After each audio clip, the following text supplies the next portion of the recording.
Let's take a look at the press review now. Diptyque Laurent joins me in the studio.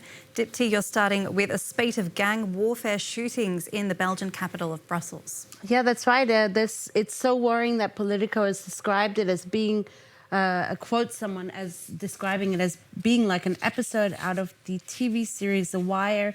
The shootings have involved Kalashnikovs. They've been very violent and really triggered by drug turf wars. Of course, massive amounts of cocaine and other illicit drugs are flooding through the port of Antwerp in the north. And the violence, it's believed, is part of efforts between gangs to win back certain territories.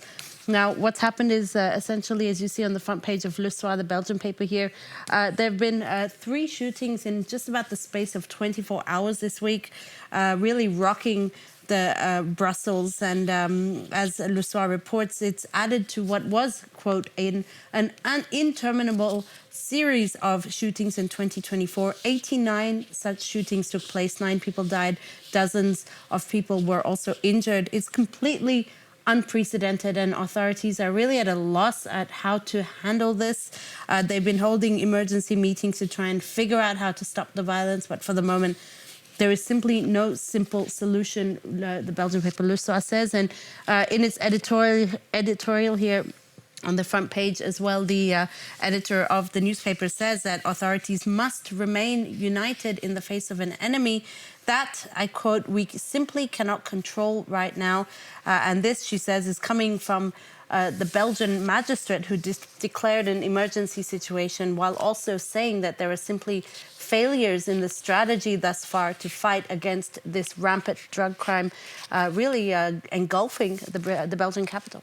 All right, Diptyque, we're moving on to Greece now, where a state of emergency has been declared as the island of Santorini is rocked by several earthquakes. Yeah, that's right. It's been reported over the past days that Santorini has really been rocked by several earthquakes. It's here on the front.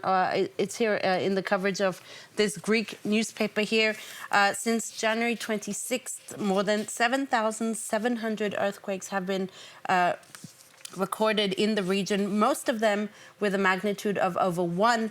Experts fear that Santorini, with its steep slopes, could be vulnerable to landslides, and this has really been the case in the past centuries. The state of emergency is in place until March, and really what's interesting is this article here from Le Temps, the Swiss paper, which says that it's very difficult right now to understand if this is really the seismic activities due to earthquakes or volcanic activity, because indeed Santorini was formed out of a powerful volcanic eruption in 1600 BC. So it's really hard to say what's causing all this activity right now.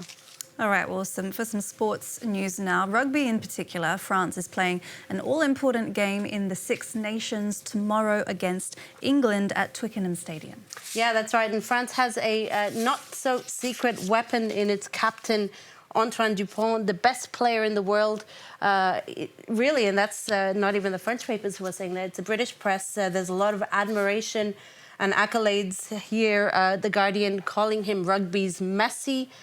In this article, putting him in an elite sporting list alongside American football star Patrick Mahomes, Simone Biles, Formula One driver Max Verstappen, and Novak Djokovic.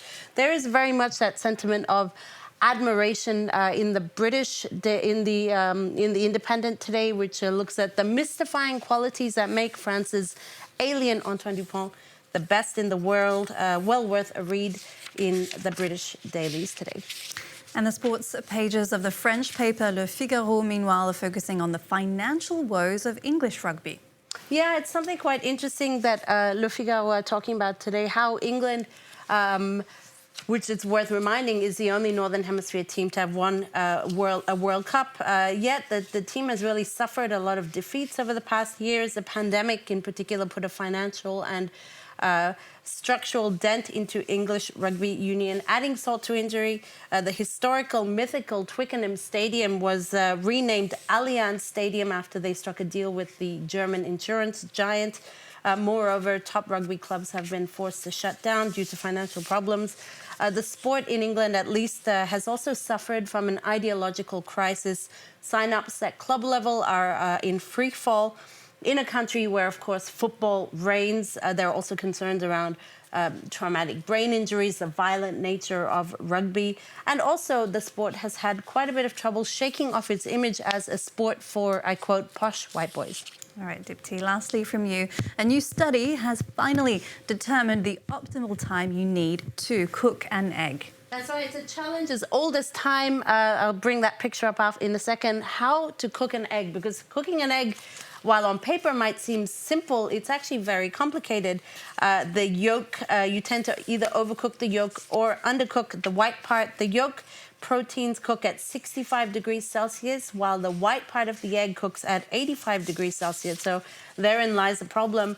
The idea for testing came about after an Italian scientist found out that an Italian chef is charging 80 euros for what the chef calls a perfect boiled egg that involves cooking the white part and the yolk separately and then putting them together. So a group of Italian scientists set out to do their own research to find maybe a more cost-effective way. They've concluded that periodic cooking is the way to go. So basically it involves 2 pans and takes 32 minutes. You start with the egg in boiling water and then move it to a pan with warm water every 2 minutes. And this allows you to have the right consistency in both yolk and white. As proof of some of these techniques, some of the scientists themselves have adapted this method, and they say that it is really the best way to achieve the perfect consistency and taste of an egg. Everybody loves a perfectly cooked egg, but I don't know who has time for a 32 minutes egg in the morning. Thank you very much for that, Dipti, for the look at the press.